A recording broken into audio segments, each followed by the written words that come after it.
konteks kenapa itu saya ceritakan adalah balik lagi ketika produk itu mau di-create, maka ada dua komponen yang penting itu adalah tadi value proposition, yaitu sama customer relationship. Jadi kalau kita nih datang nih ke tempat arisan, habis itu jualan produk A gitu, habis itu si ibu beli. Tapi belinya jangan-jangan bukan karena butuh barang itu. Belinya jangan-jangan karena kasihan sama lu. Atau nggak enak gitu ya. Atau nggak enak. Iya. Believe me, kalau value proposition yang bukan jadi alasan belinya, hanya saat itu dia beli. Iya. Beli. Setuju. Gitu. Iya, Jadi iya. once again, Bro Fadil ngasih insight namanya soft selling, karena bahasa dia yang datang ke gua pasti orang yang butuh value proposition, bukan karena gua ketok pintu akhirnya beli. Iya, Gitu. kan ada Itu message-nya sebenarnya. Iya. Bahasa beliau soft selling, hard selling. Bahasa teorinya find your right value proposition, find your right customer relationship way gitu. Iya, Itu iya. bahasa teorinya begitu, Bro.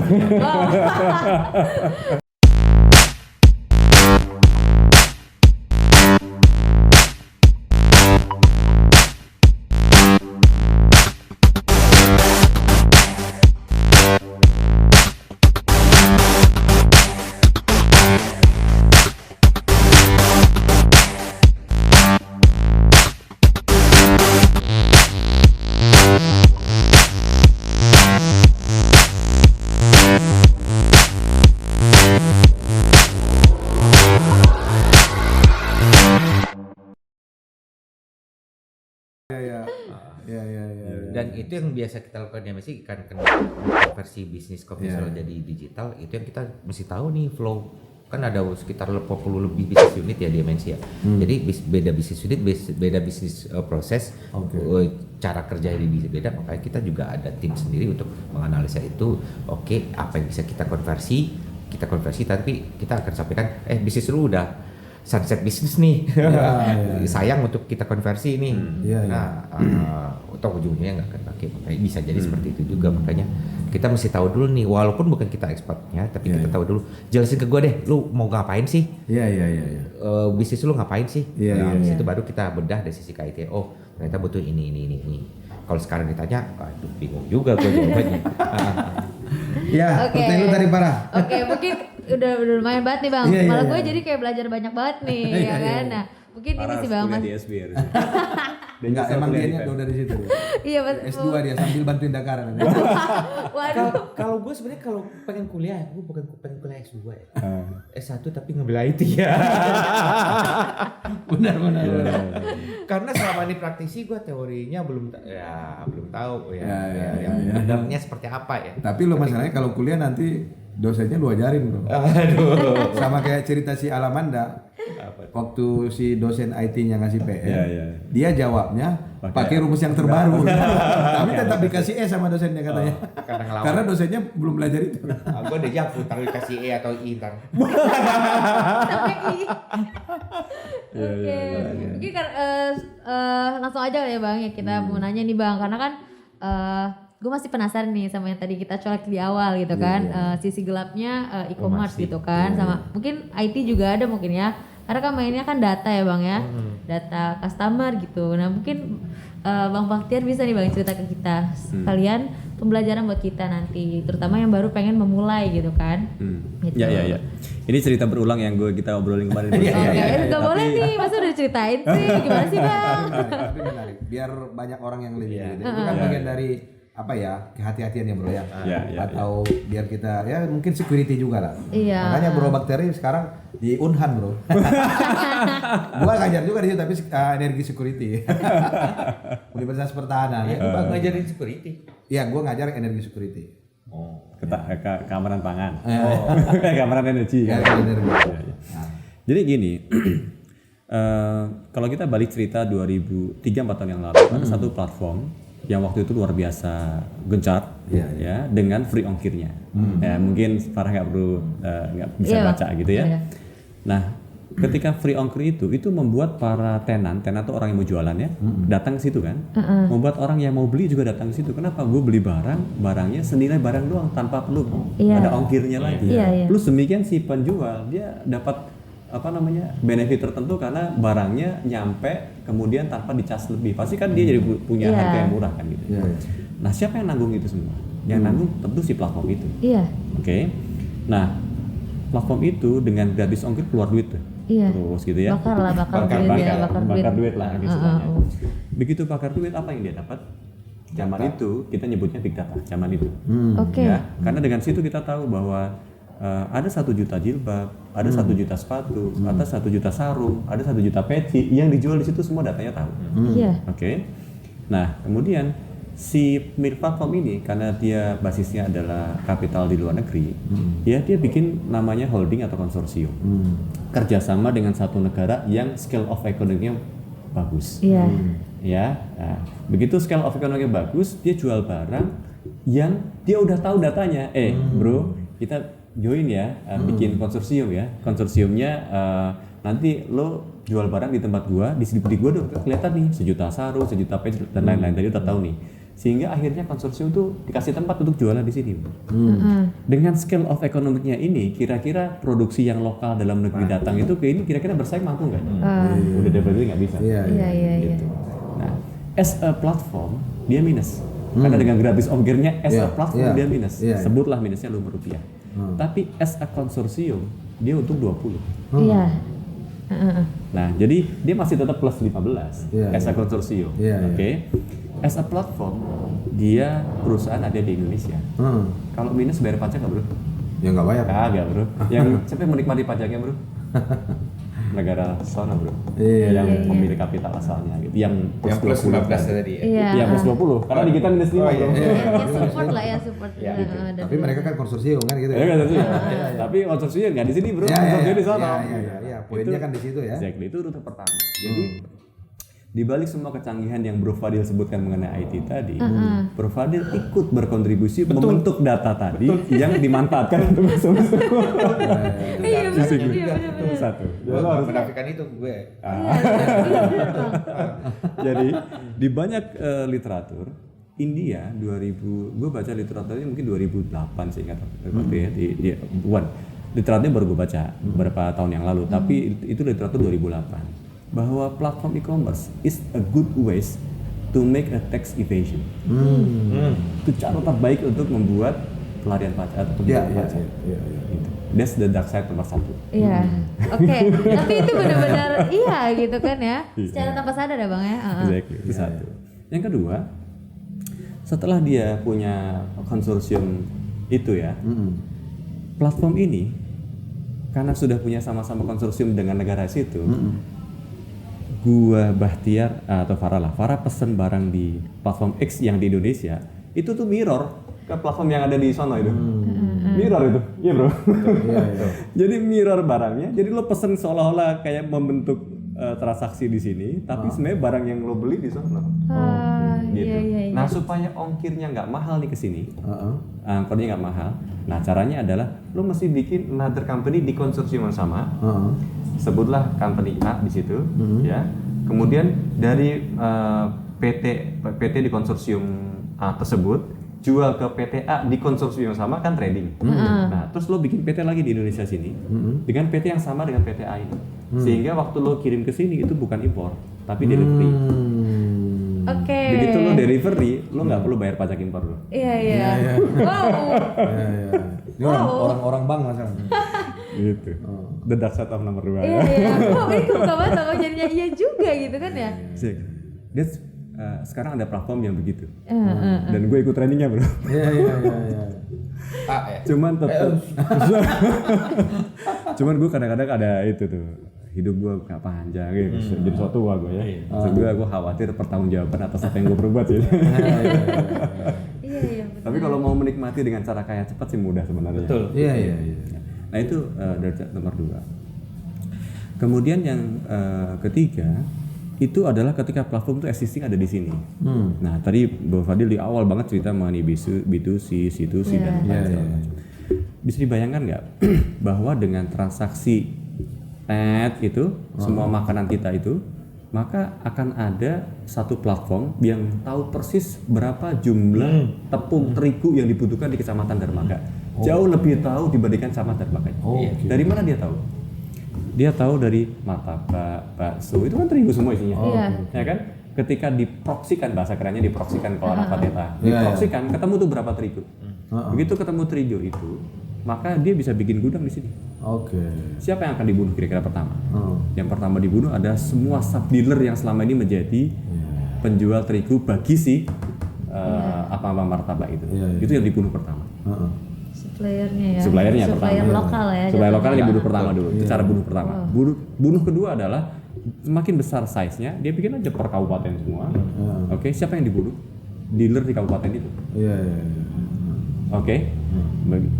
Yang ketiga, rute ketiga adalah kalau dia sudah menguasai, punya kuota, jangan juga gue nggak usah ngambil dari PT B, gue impor sendiri aja. That's why the reason kenapa pemilik platform harus masuk ke pemerintahan. Karena dia harus menguasai kebijakan untuk mengatur someday rute ketiga gue akan tercapai. Iya. Wow. Gue belajar loh Ini masuk ke pemerintahan udah menjurus nih. Kan gue gak nyebut itu kan negara tertentu. Di Wakanda ya. Nanti jatuhnya seperti aja bukan super app, super kapital ya. Dan Anda bisa bayangkan yang tadinya itu distribusi kekayaan itu ada di supplier A, di sub dealer di level nasional dengan semua kelasnya, tiba-tiba dikuasai oleh satu platform. Kapitalnya mengerucut ke satu. That's the dark side of commerce. Banyak pihak yang dirugikan ya. Membunuh banyak orang. Gitu. Waduh, yang dibunuh nggak cuma viral orang, tadi. bro. UMKM lo yang tadinya lo belajar baru masuk di platform, bro. Akan bersaing tiba-tiba sama barang yang sudah ada di sono segala macam. Jawaban pastinya adalah jangan-jangan bukan pertanyaannya berapa lama, bro. Jangan-jangan it's never gonna happen, bro. Iya gitu. Jadi kita nggak pernah ini ya, nanjak terus tuh. Kan jadi follower terus kan. Di belakang terus kita. That's the dark side nomor 3. Nah, satu lagi di industri keuangan, dark side nomor 4 adalah jadi happen sekarang. Pemilik kapital itu beli banking lokal, dikonversi menjadi bank digitalnya mereka. Begitu mengkonversi, Anda bisa bayangkan ekosistem yang mereka punya adalah ekosistem 5 juta merchant yang ada di situ. Mereka kalau mau butuh pembiayaan, itu Anda nggak usah nyari kemana-mana. Anda kan ketahuan, jualan di situ omsetnya kan berapa ketahuan ya? Ketahuan semua. Udah, lo minjem ke gua, nggak usah pakai jaminan. Ntar gua potong dari transaksi dulu aja.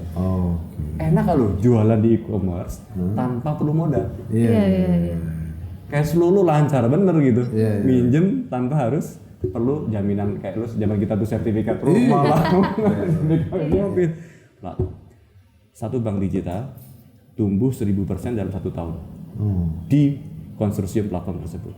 Gak pernah ada ceritanya gue kerja di banking 15 tahun tumbuh 1000%. Tumbuh tuh ya 10, 15, tumbuh tuh 10. Ini tiba-tiba 1000% dalam 1 tahun. Kenapa? Karena dia terlanjur punya ekosistem. Dia tinggal mengkapitalisasi ekosistem yang dia punya. Simple as that. Dan itu ada konsorsium, gitu ya. Nah, kalau untuk memecah menjadi undetected ya mudah lah. Ya bahasanya konsorsium itu tidak harus satu ini ya, secara administrasi satu company nggak harus begitu kan, itu bisa wah ini kita bisa create lah gitu. Tapi bahasanya makanya gue sebut nggak holding. Kalau holding seolah-olah satu ini kan, gue sebutnya konsorsium. Gitu. Itu the dark side nomor 4. Nomor 5 misalnya. Lu bisa bayangkan nggak dengan ekosistem yang mereka punya sekarang, kalau gue jadi pemilik salah satu kurir nih, sekarang it happen, lu kalau mau masuk satu kurir X gitu ya, mau masuk ke platform itu, bukan gratisan tuh, kayak lu mau pasang barang lu ke Indomaret itu, kan gratisan, udah bayar sekarang, dan jumlahnya bukan bayar yang tus-tus juta, tus-tus karena transaksinya tuh kalau divaluasi itu gue pernah lihat di satu studi literatur ini hampir puluhan triliun. Gitu ya, sehingga lu bisa bayangkan kalau gitu ceritanya, daripada gue memperkaya kurir itu, kenapa nggak gue bikin kurir sendiri tuh? Kurir mati juga. Mati, bro. Iya. Jangan heran kalau lo sekarang pesan di satu platform, karena bergabungnya satu e-commerce dengan satu platform itu bergabung tuh, ya barang yang lo terima itu bukan dari satu kurir tuh, tapi dari tukang ojeknya mereka, bro. Iya. Mengurangi ongkos kurir sekaligus tanda kutip menghidupi ekosistem yang dia punya. Iya. Gitu. Jadi, nah itu baru Nah sekarang bisa bayangin tadi, ini baru ngomongin ini ya, dua platform itu ujungnya adalah kalau lu baca visinya ketika dia bergabung gitu, menjadi platform dengan pemenuhan kebutuhan rumah tangga di Indonesia di rumah tangga Indonesia.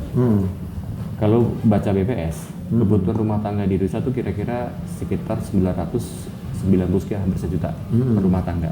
Kalau kali rumah tangga kita kira-kira 100 juta, 100 juta rumah tangga, berarti 100 juta kali dengan 1 juta, itu kira-kira berapa tuh? 10.000 triliun bro. Iya. Transaksi apa yang dia kejar sampai 10.000 triliun? Next, lo akan beli telepon pulsa lo ke situ. Padahal kebutuhan food sama non food kira-kira itu hampir 50-50. Yang dia kejar tuh food sama non foodnya. Non foodnya bayar Telkomsel, bayar listrik, semua akan ke situ. Yang dia kejar tuh nilai itu. Ya, jadi semua dealer yang di pinggiran itu, ATM bank-bank lokal kita segala macam, ADN akan ngumpul di situ. Gitu. Jadi this the dark side nomor berapa tuh? Berarti 5. Nomor 5. Banyak, gue agak lupa. Biasanya kan gue mesti tulis ya biar unut gitu. Tapi itu yang cross on my mind bahwa sedemikian jahatnya kerjaan-kerjaan yang menuju ke situ. Gitu. Dan kita nggak sadar ikut berkontribusi mensuplai ke situ. Gitu. Kita itu maksudnya bisa jadi kayak Bro Fadil dan teman-temannya gitu. Gimana tuh bang? Ini sebenarnya kan benang merahnya kalau lihat dari sisi teknis IT adalah data is the next oil ya. Jadi yang di mining itu bukan minyak beneran ke depannya, tapi adalah data. Apapun itu data, yang penguasa informasi, penguasa data itu adalah orang yang berpotensi untuk penguasa kapital juga. Dan sayangnya di IT itu balik lagi kayak tadi saya pernah sebutin, itu adalah support system. Kita mensupport segala sesuatu. Nah balik lagi nih ke yang kita support. Nah di atas ini menggunakannya untuk kepentingan yang mana itu dan di luar wewenang. Secara teknis kita kontrolnya dia. Bukan di kontrolnya bukan di ini. Kita penyedia platform, penyedia teknologi. Tapi terlepas dari itu, gua akuin kayak beberapa dulu sebelum ke Toronto sebelumnya beberapa kita mensupport beberapa bisnis yang ternyata seiring waktu berjalan itu ada dark side-nya dan mungkin nggak pernah cerita ke Makiman tapi nggak pernah bisa diekspos ya. Dan itu dark side dari sisi kita untuk IT. Waduh, gue seperti ini ya. Ya mungkin ya poinnya adalah jauh sebelum yang tadi diceritakan oleh berarti ya terkait data leak ya, maksudnya data kita demografi, informasi kita segala macam itu udah kejual keluar. Jauh sebelum itu udah kejadian juga. Ya nggak mungkin saya cerita tempat, waktu dan segala macam. Saya pernah cerita ke. Ya itulah. Itu jauh sebelum itu udah tergadaikan. Nanti the next story adalah the fall of big data. Nanti lanjut di podcast berikutnya kan. Itulah makanya security itu penting, awareness itu penting. Semua yang terkait IT itu kita bisa provide hanya satu yang bisa overall menutup itu policy. Policy tadi mau dari sisi teknis kita menyediakan apapun, kalau pemegang kebijakannya itu menggunakan untuk yang baik akan bagus lah IT tadi. Kalau dipakai untuk kebutuhan yang nggak bagus, ya dua sisi pisau lagi tadi. Makanya gini bro, aku jadi kepikir juga ya. Dalam artian gini, ya mungkin ada istilah orang kan manusia yang memulai harus manusia yang mengakhiri kan. Untuk kayak yang judul dangdut ya, kau yang memulai kau yang nyambung. Generasi kita masih doyan dangdut. Iya. Kalau anak sekarang ditanya nggak ngerti dia. Jadi maksud gue gini, kan kalau kita di bisnis, saya kan main juga di cooling engine dulu ya. Kan kita selalu diawasi oleh KPPU gitu ya. Nah itu masuk nggak ranah KPPU? Gini bro. Mungkin juga atau mungkin mereka belum update ke situ. Mereka tahu bro. Tahu. Sebagaimana lo tahu juga. Jadi gini bro, ini gampangnya ya. ketika bercampurnya pebisnis dengan regulator, maka kerusakan dimulai. Gitu. Jadi lu kan nggak bisa hindari bahwa orang-orang yang sekarang diregulasi adalah pebisnis. Jadi semua akan rusak ada di situ. Nah, sama kayak waktu gini bro, gue dulu misalnya sebutlah kerja di Bank X gitu ya, kemudian menjadi ketua serikat pekerja di Bank X gitu. Nah, kemudian serikat pekerja nih bilang, gue minta karena inflasi 5%, gue minta penyesuaian gaji kita 5% gitu. Si bank bisa ngitung tuh. Dengan penyesuaian gaji 5% tuh gue ngeluarin berapa M tambahan nih. Gue ngeluarin tambahan misalnya kalau dari minta 5%, kemudian gue keluarin kira-kira akan 100 M gitu. Tapi kalau gue turunin dari 5 menjadi 4%, gue bisa menghemat 10 M. Gue tinggal bilang sama serikat pekerja, ini ada 2 M nih, lu bagi-bagi ditempatin, tapi ya 4% aja deh. Lebih efisien lu. Lebih efisien buat bisnis. At the end yang lo kejar kan bottom line kan? At the end lo kejar kan bottom line gitu. They do whatever it takes supaya health bottom line tercapai. Termasuk masuk ke pemerintah. Termasuk ya. It is the bisnis. Kan di kita itu saat ini ya. Agama terbesar itu kan materi bro. Bukan agama yang kita anut bro. Jadi key pointnya manusianya lagi ya. Bahkan dari sisi IT-nya gimana bro? Itu tadi IT mensupport apapun yang dibutuhkan. Tergantung yang menggunakan teknologi tadi nih. Pakai buat yang bagus, enggak. Itu udah di luar. Makanya kadang-kadang kita kan banyak mencatatnya. Gue dulu ikut bantu itu, ternyata sekarang arahnya dia pernah cerita ke gua. Dia pernah cerita ya. Tapi nggak enak diomongin ya bro ya. Panjang urusannya. Ada ke sana. Lebih banyak ke penyesalan sih jadinya. Karena kita nggak tahu roadmap ujungnya seperti apa, ultimate goal tadi seperti apa. Tapi kan kita melihat dari sisi positifnya kan gitu ya. Ternyata penggunanya sisi negatifnya gitu. Yang sebenarnya sisi positifnya ada, tapi yang dieksplorasi lebih jauh yang negatif. Enggak, sebenarnya mereka tahu ujungnya ke situ. Betul. Dari awal udah di-define, nggak diinformasikan ke kita. Kita itu kan karena kita aja yang telah tahu. Kalau di-define ke kita nggak mau barangkali. Kita aja yang telah tahu. Tapi dia akan explore. Lo punya luka apa? Dia akan tawarkan penyembuh luka.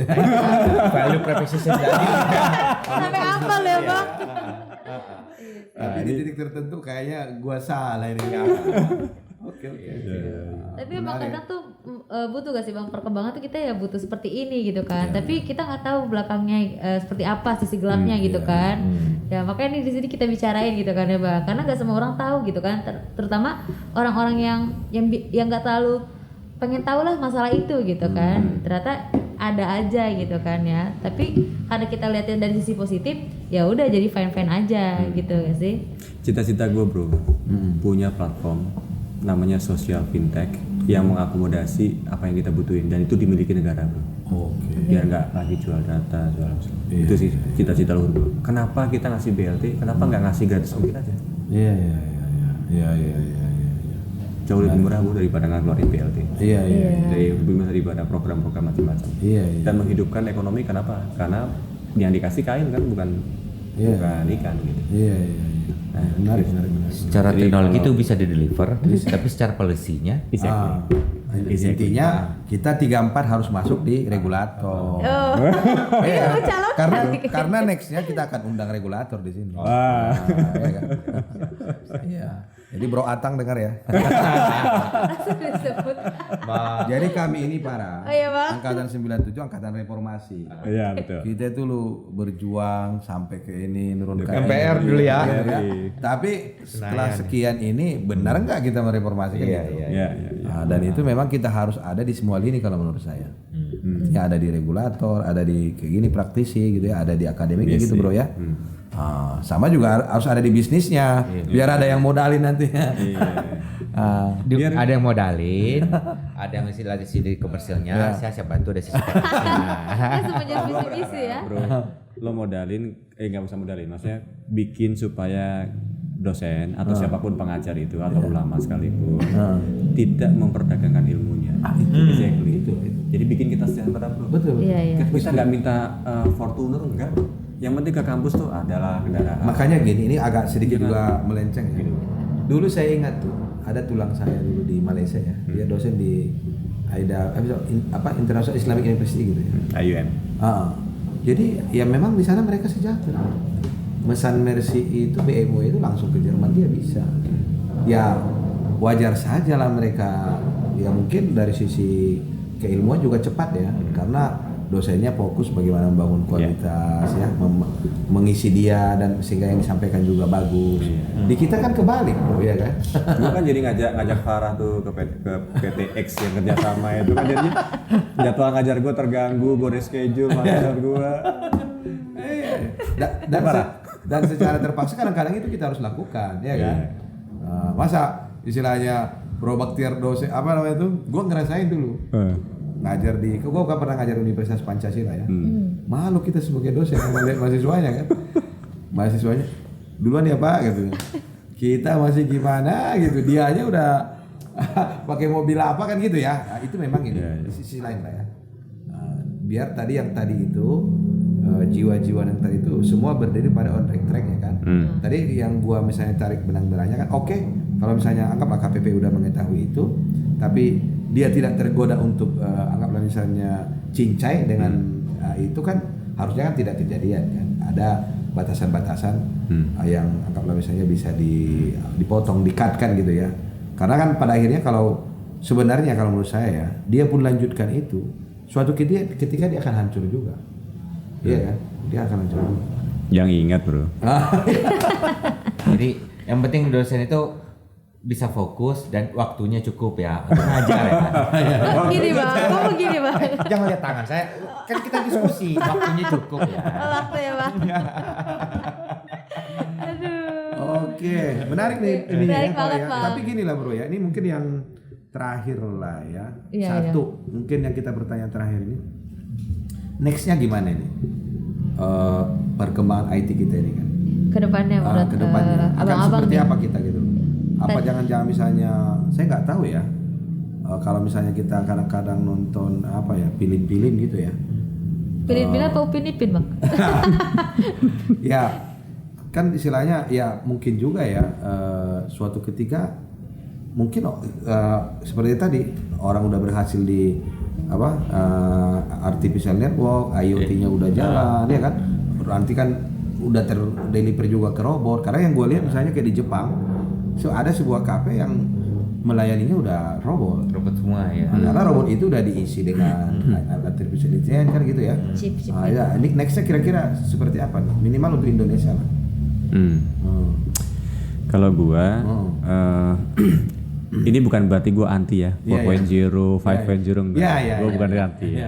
Tapi semua harus didasarkan pada satu kata namanya manfaat. Oke. Kalau ternyata dengan keberadaan itu membuat banyak mudorot, misalnya gini, penduduk Indonesia itu kan mulutnya banyak, ya kan? Dengan keberadaan itu ternyata jadi semakin banyak mulut yang nggak bisa dikasih makan. Menurut gue sih mudorot. Iya. Gitu. Mau lo bilang bahwa itu adalah teknologi canggih segala macam. Kecuali situasinya kayak di tempat lo bro, Jepang sono, manusianya makin kurang, sehingga harus diganti dengan robot. Tapi di sini manusianya nggak berkurang bro, bertambah. Jumlah mulut yang mesti lo kasih makan tambah, dan lo mengagumkan 4.0 bro. Nah, gimana sebagai dosen nih bro?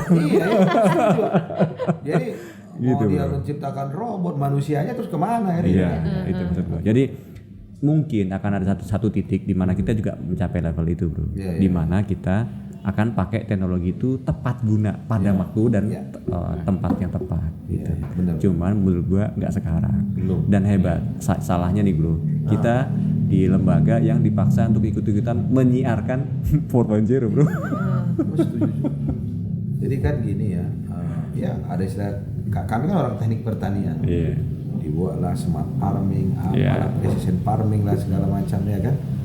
Tapi ya itu tadi, di satu sisi kita tadi masyarakat masih banyak, sementara juga demografi atau topografi dari lahan kita juga nggak sesuai ya.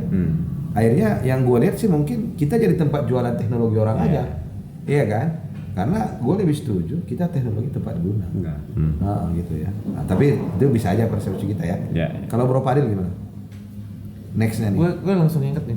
Jadi berarti korelasi yang ngobrol sama Kiman barusan nih. Jadi berarti selama ini kita Indonesia itu dilihat sebagai pasar yang sangat menjanjikan ya. Jadi dituntut tidak diusahakan untuk bukan sebagai produsen tapi sebagai tempat pelemparan produk orang-orang luar. Korelasinya dengan tiap cerita tadi juga berarti dibikin sedemikian rupa sehingga kita itu udah jadi tempat yang tadi konsumsi segala macam itu untuk jualan. Iya. Jadi aset akhirnya adalah negara ini nggak akan tutup, nggak akan terus. Akan di-maintain untuk tidak tetap akan di-maintain karena marketnya di sini. Iya, marketnya di sini. Tapi nggak boleh kaya. Kalau kaya ntar kualat melunjak. Kalau melunjak jadi melewati negara itu, ya kan? Jadi dia dari nggak boleh pintar. Pokoknya lo kelas menengahnya terus tumbuh supaya marketnya tumbuh dan lo bisa masuk di tempat lo. Tapi jangan sampai lo konversi diri lo dari negara konsumen ke negara produsen, membunuh gua. Gitu. Tetap stay konsumen, jangan lo convert jadi produsen. Mungkin adalah 1, 2, 3 grup yang dia pelihara kan. Itu kita untuk jadi good contoh-contoh lah. Untuk jualan keluar lah. Ini enggak, buktinya kita di Indonesia kita develop ini segala macam ya. Kita ngomong bertiga nih kira-kira yang umur segini ini ya. Saya dikit mundur nih Ya makanya pertanyaan para terakhir ini nih, untuk pengusaha muda kayak para apa gitu nih. Oke, udah langsung masuk ke pertanyaan terakhir nih berarti nih. Oke, karena udah banyak juga nih Bang ya. Mungkin gue bakal nanya terakhir nih ya kan ya. Mungkin dari dua abang kita nih yang udah benar-benar luar biasa. Ada gak sih Bang pesan atau masukan buat para pengusaha muda atau kayak UMKM lah gitu kan untuk terkait IT dan e-commerce-nya gitu. Gimana sih karena kita tuh kadang tuh kalau untuk yang mungkin di usia ini tuh masih bingung gitu loh Bang gitu. Kira-kira ada pesan gak Bang gitu? Tambahnya udah tadi ngedenger juga kayak sisi gelapnya gitu kan. Tapi gimana gitu Bang? Ini tapi dalam artian jangan juga nanti Paras jadi nggak mau ya karena segala diskusi awal kita tadi jadi nggak mau tadinya. Enggak dong, maksudnya kayak biar teman-teman tuh bisa mengantisipasi lah langkahnya gitu kan, ceritanya seperti itu. Mungkin dari saya dulu ya, karena menurut saya simpel sedikit dan tadi udah sempat saya sounding sebenarnya. Poin saya sih sebenarnya love what you do, do what you love. Iya. Itu sih poin saya. Oh itu. Yang penting kalau kamu suka ya udah lakuin itu. Passion sih itu menurut saya. Itu yang kita. Karena kalau sesuatu yang bukan passion kita beban jadi beban. Iya. Itu sih mungkin. Nah ini dari Bapak dosen mungkin lebih banyak. Mungkin ada teori ini kan. Banyak tadi tuh diskusinya tuh. Iya. Kalau saya praktisi ya udah kerjain udah gitu lah. Iya. Kalau dosen filosofi nih bro. Iya makanya sebelum Bapak ini mulai saya dulu deh. Duluan gitu ya Bang masuk ya. Oke. Kalau Farah lagi dalam satu lomba naik kuda untuk mencapai garis finish naik kuda, maka Farah disediain kudanya. Ya sekarang yang Farah lakukan adalah bagaimana mengendalikan kuda itu sampai ke tempat dan menjadi juara di situ. Kalau Farah turun dari kuda, terus lari manual, sementara teman-teman yang lain naik kuda, ya Farah akan makin ketinggalan. Nah kuda itu sekarang e-commerce, fintech, macam-macam. Jadi Farah harus berlayar di atas selancar atau mengendali kuda di race-nya. Menurut saya gitu. Jadi sekarang kuda dan selancar itu banyak. Jadi segera sampai di ujung. Kalau udah sampai segera di ujung, biasanya kalau Farah punya iman, punya faith gitu, Farah akan punya orientasi untuk memberi manfaat buat banyak orang. Nah, jadi gitu. Karena kalau miskin yang bisa dibantu cuma 1-2 orang. Kayak Bro Kiman nih kan, bisa bantu lebih banyak, berapa karyawan yang bisa digenerasi. Ya kan? Gua bantunya cuma ngomong doang nih bro. Tapi kan menginspirasi bro. Iya Bang, tapi kan itu membangun orang gitu kan. Setiap tahun berapa murid diajarkan sama dia dan selalu berganti-ganti. Amal jariahnya Bang. Iya. Kalau niatnya ikhlas bro. Jadi lu ikhlas kan nih Bang? Ikhlas dong. Ini bagian kita podcast ini bagian dari itu. Karena gue sering bilang gini ya. Oke, nih Bro Fadil jago, Bro Bakti jago. Tapi kan kalau kita anggaplah misalnya kan kecenderungan gini, gue melihatnya gini Bang Bro. Data menyatakan orang Indonesia malas baca, iya kan? Literasi, iya kan? Jadi ya memang orang Indonesia bisa menonton. Ya yang penting kan apa yang ada di kepala kita, apa yang knowledge yang kita punya, kita sampaikan. Mungkin saja ditonton orang 5-6 tahun lagi ke depan kan gitu ya. Nah, dan itu pasti akan ketanam terus di YouTube kan gitu ya. Karena kalau membaca kita buat paper yang Q1 kini belum tentu dia baca. Malah menurut saya juga paper kita yang Q1 Q2 tadi itu dikomersialkan oleh orang lain. Ya kan gitu kan. Jadi berbagai cara lah kita coba. Makanya nih ini bagian dari ikhlas juga para. Oke. Iya Bang. Bagian dari ikhlas juga ini. Bro Baktiar sama Bang Fadil nih mau belajar untuk ikhlas. Iya. Belajar untuk ikhlas ya. Asal waktunya tepat. Waktu. Seru juga kalau ngomong waktu sekarang ya, waktunya tepat. Oke Bang, kalau dari gue udah, dari lu gimana?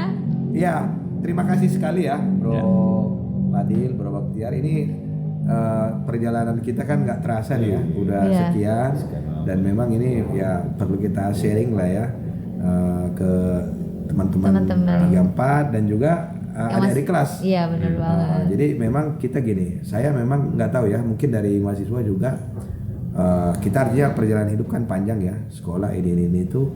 Cuma menurut saya ya salah satu masalah kita kan bisnis ya. Jadi tapi kan gini. Bisnis sendiri itu perkembangannya juga cepat ya kan. Yeah. Salah satunya lah dengan e-commerce atau menguasai IT kan gitu ya. Saya kira sekarang orang yang berbisnis tanpa dia memanfaatkan digital marketing mungkin ya, ya tenggelam juga. Gitu. Ada tools yang memudahkan, kenapa nggak dipakai? Iya gitu. Cuma kan seperti yang tadi kan, kita harus pandai-pandai dan ternyata bangun IT itu tidak sekedar punya orang ahli coding, orang ahli IT, nah, tapi harus ada juga orang psikolog, orang marketing segala macam kan gitu ya. Dan yang terakhir itu, yang gue berpikir, istilahnya mungkin dari 1000 startup, bisa saja yang jalan cuma 10 atau berapa kan gitu ya. Nah itu kan mudah-mudahan nanti dengan apa yang kita bicarakan ini bagian dari apa istilahnya ya, filter lah ya, atau reference daripada teman-teman gitu ya yang mau berbisnis dengan memanfaatkan digital marketing itu. Mungkin itu ya. Dan kita teman-teman 34 ya tetap semangat menuju Reuni Perak. Ini udah ada teman-teman IT kita, nanti kita undang lagi yang lain karena saya melihat perlu sesi IT ini kita bedah gitu ya. Banyak kok apalagi di teman-teman 34 banyak. Iya, gua kemarin udah ngomong berikutnya Denny atau Suherman gitu. Udah dipanggil nih. Denny atau Suherman gitu ya. Abbas ya kan? Iya, benar. Oke, mungkin closing statement dari Bro Fadil sama Baktiar, baru nanti Farah yang nutup. Oke, boleh. Closing statement. Kalau di sisi saya ini sebenarnya bukan lebih, justru saya banyak mendapat ilmu di sini terus dari sisi perspektif saya selama ini yang lebih banyak melakukan aktivitas di luar, ya praktisi lah ya. Ternyata dapat insight baru juga nih di Tiar ternyata ya termasuk yang tadi dark side tadi itu ya. Makanya memang poin-poin dan yang selama ini saya pegang dan itu makin kuat tertanam di saya nih. Teknologi itu membantu orang untuk mencapai tujuannya, tapi balik lagi semuanya itu balik lagi ke orang yang akan gunakan, bisa untuk bermanfaat untuk orang lain atau bisa juga sebaliknya. Makanya itulah butuh orang yang tepat menggunakan tools yang tepat ya. Itu sih makanya saya lihat mungkin butuh waktu lebih banyak nih ketemu seperti ini ya dengan teman-teman yang lain lah, makanya makin banyak ketemu insight-nya makin banyak, jadi perspektif makin banyak juga. Ini baru 3 orang 4 orang, ini sedikit ini aja udah udah kebuka banyak nih wawasannya, apalagi kalau makin banyak yang dari lintas keilmuan yang berbeda-beda kali ya, jadi perspektifnya beda mungkin. Ya karena gini bro, gue berpikir ya mungkin 5-10 tahun lagi kita yang penentu, kita yang decision ini ya kan gitu ya. Pada saat itu kejadian ya kita jangan kayak gitu. Betul. Iya kan. Makanya kebayang Bro Fadil nanti jadi menteri apa gitu ya.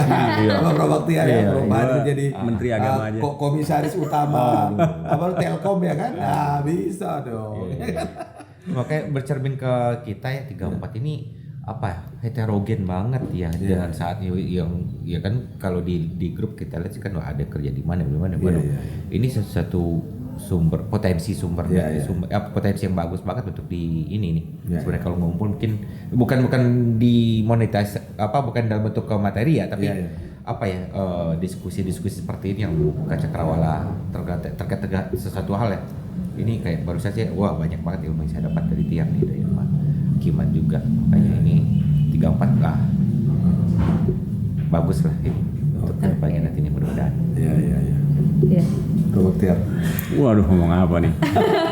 Tapi kalau gue ngeliatin gini sih, apapun yang kita pilih, ya, at the end waktu kita keluar dari toko itu kita akan ketemu sama kasir dan kita mesti bayar gitu aja sih. Ya, jadi menurut gua apapun pilihan barang yang kita ambil, aktivitas kita akan diminta pertanggungjawaban ketika di kasir. Artinya disuruh bayar gitu. Nah, jadi ingat aja lah. Jadi kalau ajaran agama kita tuh mengatakan bahwa manusia paling cerdas itu adalah yang paling sering mengingat mati. Jadi ingat itu aja menurut gua. Benar. Karena poinnya di situ ya. Kita tidak akan abadi selamanya kan gitu ya. Oke, gue setuju itu. Itu dalam itu bro. Banget. Oke teman-teman, kayaknya udah cukup banyak banget yang kita obrolin di sini dan benar-benar aku terutama ya banyak banget belajar dari abang-abang kita. Makasih banget buat Bang Fadil, Bang Bakhtiar ya. Bapak sebenarnya. Ini nggak kelas ini, agak ini kan. Ini gua tuh antara tersanjung sama terhina ya. Iya, Sangkatan abang bapak. Enggak ya, sekarang abang di sini ya bang ya. Dan Bang Kiman juga, makasih banyak pokoknya teman-teman. Pantengin terus YouTube kita. Karena bakal ada next episode yang gak kalah menarik gitu ya bang ya. Mungkin sampai sini aja. Jangan lupa like, subscribe, and see you. Bye. Kisah Setia Dakara TV. Dapatkan terus informasi seputar pendidikan, bisnis UMKM IKM, serta energi dan lingkungan. Dapatkan terus notifikasi dari YouTube channel Dakara TV. Jangan lupa subscribe, like, comment, and share YouTube channel ini. UMKM semangat, UMKM